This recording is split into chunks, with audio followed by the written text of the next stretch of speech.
ஜாதியை வைத்து அரசியல் லாபம் தேடுகிறவர்களுக்கு மாவீரன் கிட்டு திரைப்படம் சரியான சவுக்கடி கொடுத்திருப்பதாக விடுதலை சிறுத்தைகள் கட்சித் தலைவர் திருமாவளவன் கருத்து தெரிவித்துள்ளார்.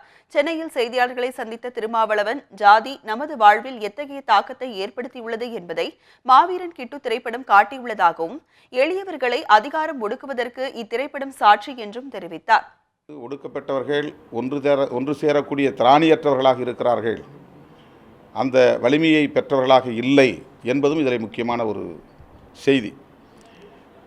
மற்றவர்கள் ஒடுக்குகிறார்கள் என்பது எவ்வளவு முக்கியமானதோ, அதைவிட அந்த ஒடுக்குமுறையை எதிர்த்து போராடுகிற போர்க்குணம் என்பதும் ஒடுக்கப்படுகிறவர்களுக்கு தேவை, ஒன்றுபட வேண்டிய தேவை இருக்கிறது என்பதை இந்த படம் மிக அழுத்தமாக கூறுகிறது. ஆகவே ஒடுக்குகிறவர்களை விமர்சிப்பது மட்டுமே நம்முடைய வேலை இல்லை, அந்த ஒடுக்குமுறைக்கு எதிராக போராடுவதற்கு ஒன்று கூடுவதும் அவசியமானது என்பதை இந்த படம் விளக்குகிறது.